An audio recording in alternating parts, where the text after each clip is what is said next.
का सारा ये पार्ट हमने कवर कर लिया था। अब हम लोग यहाँ से देखते हैं कि जो वाटर ना लीफ से बाहर निकलता है, water comes out of the leaf in the form of vapour by the process called transpiration. तो जैसे कि हमारा इवेपोरेशन का प्रोसेस होता है, हम लोगों ने पढ़ा था कि पानी भाप बन के उड़ जाता है, उसको हम इवेपोरेशन कहते हैं। ह्यूमन बॉडी से भी इवेपोरेशन होता है, हर सरफेस से जहाँ पर पानी है वहाँ पर इवेपोरेशन होता रहता है ना। तो प्लांट की जो लीव्स होती है ना, उसमें से जब पानी भाप बन के ऊपर उठ जाता है उसको हम लोग ट्रांसपिरेशन कहते हैं, ठीक है। Plants release a lot of water. तो जो प्लांट्स है ना वो काफ़ी सारा पानी रिलीज़ कर देते हैं हवा में इस प्रोसेस के थ्रू। तो हम लोग और जो है अच्छे से इसका 14 चैप्टर में पढ़ेंगे। तो ये पानी जो है ना इवेपोरेट हो जाता है। तो हमें जैसे कि एक एक्टिविटी टाइप की बता रखी है इसमें, why do we tie a cover around the leaves, कि हम लोग अगर एक कवर सा कर दें तो इवेपोरेट नहीं होगा। अगर जैसे कि हम लोग को एक्टिविटी करनी है, अगर पत्ती है, हमें पता है कि पानी इवेपोरेट होता है, बट हमें प्रूफ के लिए हम क्या करेंगे, एक पत्ती के ऊपर ना एक कवर जैसा पन्नी बांध देंगे। तो थोड़े टाइम के लिए धूप में हम उसे ऐसे ही छोड़ देंगे। फिर हमें पता लगेगा 1-2 घंटे बाद जब हम देखेंगे तो उसके ना पता पन्नी पे नमी सी आ जाएगी। इसका मतलब क्या है कि जो लीफ है वो उसमें से पानी भाप बन के उड़ रहा है। इससे हमें ये समझ में आ जाता है। एक और एक्टिविटी बता रखी है, we would require a leaf.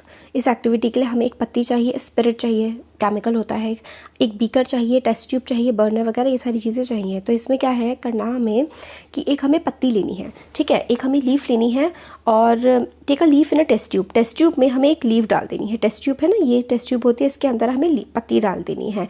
And pour spirit to completely immerse the leaf. पत्ती डाल देनी है और पूरा इसको स्पिरिट से भर देना है। फिर क्या करना है, now place the test tube in the beaker half filled with water. Place the test tube in the beaker. अब इस टेस्ट ट्यूब को बीकर में रख देना है जो पानी से भरा हुआ है, और नीचे से हमें क्या करना है, नीचे से हमें इसको आग लगा देनी है। आग लगा देनी है मतलब आग जला देनी है, हीट करना है बीकर को। तो ग्रीन कलर जो होगा ना लीफ का, वो come out into the spirit in the test tube. तो जो लीफ का ग्रीन कलर होगा वो टेस्ट ट्यूब में आ जाएगा। Take out the leaf carefully and wash it with water. फिर उसके बाद आपको लीफ निकालनी है और उसको पानी से धो लेना है। Place it on the watch glass and pour some iodine solution over it. फिर उसके बाद हमने जब लीफ निकाल ली उस स्पिरिट में से जो उबाला हुआ था, फिर उस पर हमने उस पत्ती पे अगर हम आयोडीन का सोल्यूशन डालेंगे तो हम देखेंगे ना कि ये देखिए हमने क्या करा यहाँ पर।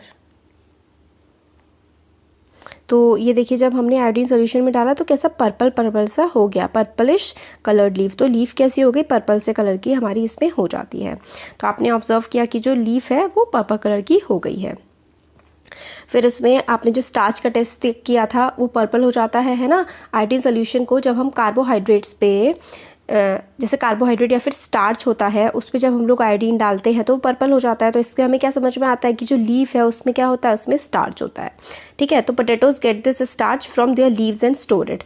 तो पोटैटो जो है ना वो जो स्टार्च आता है पोटैटो में, वो लीफ से आता है, वो उसको अपने में स्टोर करके रखते हैं। लीफ प्रिपेयर, लीव्स जो होती हैं, पत्तियाँ जो होती हैं वो अपना खाना बनाती हैं सनलाइट में, ठीक है। सूरज की रोशनी में पत्तियाँ अपना खाना बनाती हैं और जो ग्रीन कलर की लीफ होती हैं उसमें क्लोरोफिल प्रेजेंट होता है, ठीक है। For this they use water and carbon dioxide. पर खाना बनाने के लिए वो सनलाइट, वाटर, कार्बन डाइऑक्साइड का इस्तेमाल करती हैं और इस प्रोसेस को हम लोग फोटोसिंथेसिस कहते हैं। और ऑक्सीजन वो रिलीज़ करती हैं इस प्रोसेस में। ये इंपॉर्टेंट है, बहुत ज़्यादा आगे की क्लासेस तक आपका पीछा नहीं छोड़ने वाला है। तो फोटोसिंथेसिस क्या होता है, लीफ अपना खाना बनाती हैं सनलाइट की और वाटर की और कार्बन डाइऑक्साइड की प्रेजेंस में, और ऑक्सीजन वो बाहर निकालती हैं इस प्रोसेस में, ठीक है। और इस तरीके से वो अपना खाना प्रिपेयर कर लेती हैं। हम लोगों ने we have seen the stem supplies leaf with water. तो जो स्टेम है वो लीव्स को पानी पहुंचाती हैं। लीफ जो है इस पानी का इस्तेमाल करती हैं खाना बनाने के लिए। लीव्स जो है वो लूज भी करती हैं वाटर ट्रांसपिरेशन की हेल्प से। तो how do the stem and leaves get water. Stem and leave जो है वो ज़मीन में से पानी लेती हैं, किसकी हेल्प से, रूट की हेल्प से। तो अब वही देखते हैं। तो इन्होंने एक प्लांट, 2 एक्टिविटीज़ वगैरह ये लोग कर रहे हैं। तो इस तरीके से ऊपर से आप पानी डाल रहे हैं ना, और ये साइड से ऐसे करके, जड़ों में पानी नहीं डाल रहा है, सिर्फ पत्ती पे पानी डाल रहा है। तो ये 2 एक्टिविटी है कि ये क्या कर रहा है, बूझो सिर्फ पत्तियों पे पानी दे रहा है, और पहेली जो है पत्तियों के ऊपर से पानी दे रही है ताकि वो जड़ में पहुंच जाए। तो कौन सा पौधा सूखेगा, ये वाला पौधा सूख जाएगा। क्यों, क्योंकि उसके जड़ों में तो पानी गया ही नहीं, उसकी जड़ों में जो है पानी नहीं जाएगा, पत्तियाँ तो अपने अंदर पानी एब्जॉर्ब नहीं कर लेंगी, वो तो उड़ा देंगी ट्रांसपिरेशन से, है ना। तो हमें ये समझ में आता है both the plants are water regularly but one is without roots, isn't it. ठीक है, तो दिक्कत हो जाएगी उसमें और वो ऊपर से अच्छा सा नहीं चल पाएगा। अगर आप लोग चने भिगो देते हैं और उसको कई दिनों के लिए, 1-2 दिन के लिए ऐसे ही छोड़ देते हैं, तो उसमें ये स्प्राउटिंग हो जाती है ना। तो ये भी क्या होती है, ये भी चने की रूट्स होती हैं। तो इस एक्टिविटी में हमें यही समझ में आता है, दिस इज़ बिकॉज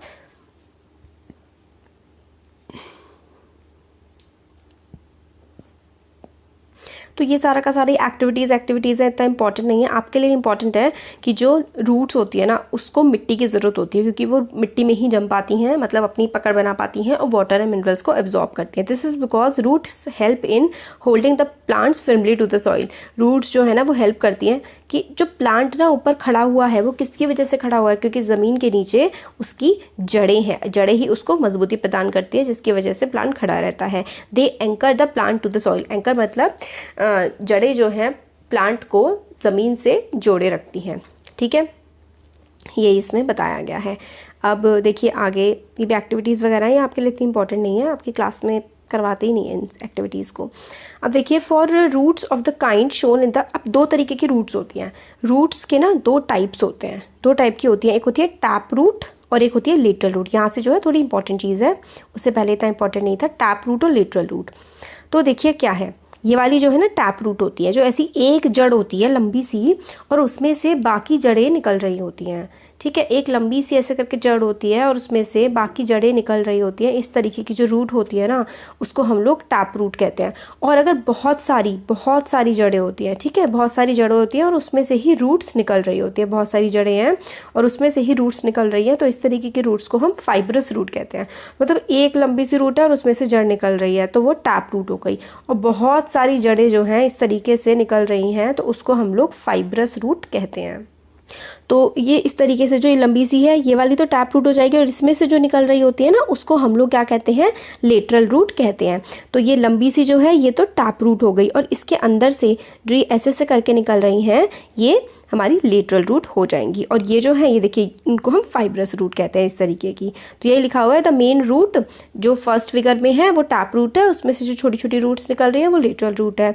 दूसरे बी पार्ट में जो एक मेन रूट तो कोई है नहीं, सारी मेन सी हैं और इस फाइबर जैसा बहुत सारा ऐसे जैसे जाल टाइप का बना रही है, तो उसे फाइब्रस रूट कहते हैं। अब एक और एक्टिविटी दे रखी है हमें, separate the plants you have collected. तो ये सब इतना इंपॉर्टेंट नहीं है इसमें, क्योंकि आप लोगों को ये एक्टिविटीज़ मतलब यही सब बताया गया जो हम लोग पढ़ते आ रहे हैं ना, मतलब शॉर्ट में बता दिया कि टाइप ऑफ विनेशन, एक तो रेटिकुलेट विनेशन होता है। अगर आपको याद है टाइप ऑफ विनेशन तो ज़रूर बताइए। चलिए मैं आपको फिर से बताई दूँ। ये देखिए, तो देखिए, एक होता है लीफ में विनेशन, एक रेटिकुलेट विनेशन होता है और एक पैरेलल विनेशन होता है। पैरेलल विनेशन में जो लीव्स होती है ना, वो पैरेलल टाइप की होती है। ये देखिए, ये हमारा फर्स्ट वाला रेटिकुलेट विनेशन है। रेटिकुलेट विनेशन में ना क्या होता है, जाल जैसा बनता है लीव्स में, जाल जैसा। और पैरेलल विनेशन में इस तरीके के से पैरेलल टाइप की रूट्स होती हैं। ठीक है, रूट्स नहीं, सॉरी, लीव्स होती हैं। तो ये इसमें था हमारा। अब आगे हम लोग रूट्स के बारे में हमने देख लिया, 2 टाइप की रूट्स होती है, टैप रूट और फाइब्रस रूट। टैप रूट इस तरीके से होती है, फाइब्रस रूट ये होती है। टैप में मेन वाली टैप होती है और साइड में जो है ये लेटरल रूट्स इसमें से निकल रही होती हैं। अब types of root and types of leaf venation, ये सब इतना वो नहीं है। अब आगे देख लेते हैं हम लोग। आगे है हमारी फ्लावर्स के बारे में बताया गया है। आप लोगों ने देखा होगा, you are shown 3 branches of a rose. आपको 3 तरीके की ब्रांचेस दिखा रखी है रोज़ की, A, B और C। Which one will help you best to recognise the plant. तो आपको किससे आप आराम से प्लांट को रिकोगनाइज कर पाएंगे? ऑब्वियसली C से कर पाएंगे, है ना, C वाला जो है, क्योंकि आपको डायरेक्ट फ्लावर इसमें दिख रहा है। Which colour did you use for the flower in figure?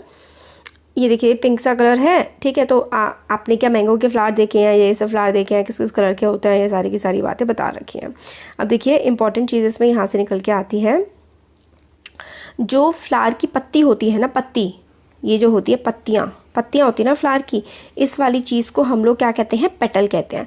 Flower की पत्ती को, फ्लावर की जो पत्ती होती है ना, उसको हम लोग क्या कहते हैं, पेटल कहते हैं। तो जो फ्लावर की पत्तियाँ होती हैं, पत्ती, ठीक है, उसको हम लोग क्या कहते हैं, पेटल कहते हैं। और ये जो इसके अंदर एक तरीके से आप रोज़ के फ्लावर के जो नीचे देखेंगे ना ग्रीन ग्रीन वाला, इसको हम लोग सेपल कहते हैं। ठीक है, तो प्लांट किस किस से चीज़ होती है, एक पेटल होती है प्लांट में और एक सेपल होती है, ये चीज़ हो गई। ठीक है, इसमें यही वाली चीज़ इंपॉर्टेंट थी। बाकी आपको थोड़े थोड़े एग्जांपल दिए हुए हैं। इनर पार्ट आपको प्लांट का देखना है तो आप उसको कट करना पड़ेगा, और ये सारी की सारी चीज़ें दे रखी हैं।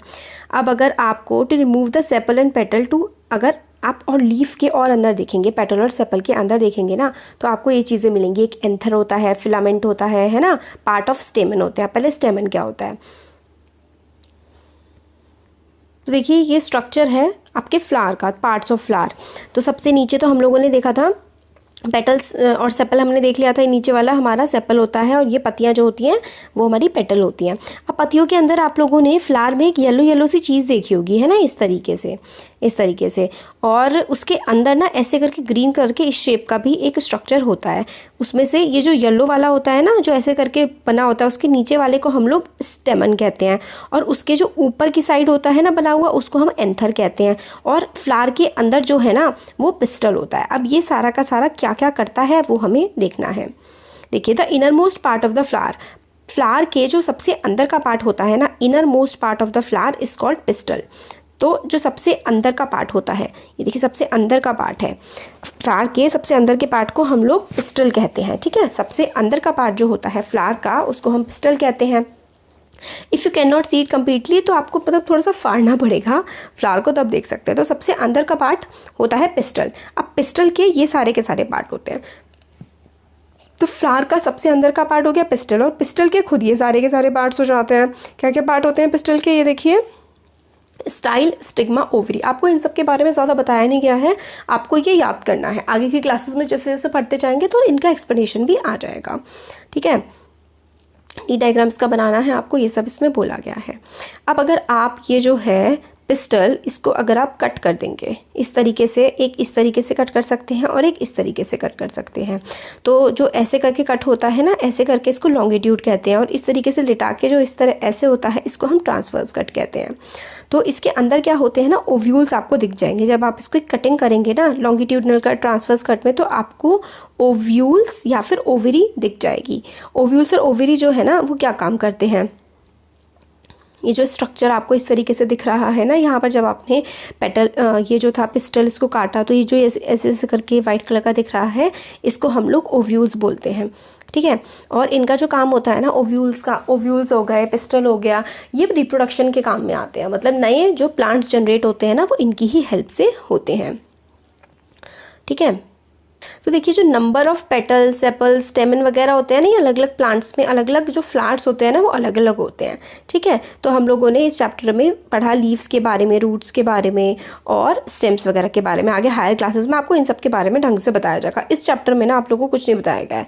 सीरियसली आपको ओव्यूल्स बता दें कि आप काटेंगे तो ओव्यूल्स होगा, बट आपको ये नहीं बताया गया है कि किस तरीके से वर्क करता है ना। और फ्लावर के अंदर के पार्ट्स, अभी आपको सिर्फ पार्ट्स याद करने हैं, इनके फंक्शंस वगैरह जो है ना वो आपके सिलेबस से बाहर हैं अभी। तो सबसे अंदर वाला पार्ट पिस्टल होता है, फिर इसके पिस्टल में हमारे ये इसके ऊपर जो है स्टेमन और एंथर होते हैं। पिस्टल के पार्ट्स हमारे ओवरी, स्टिग्मा, स्टाइल होते हैं।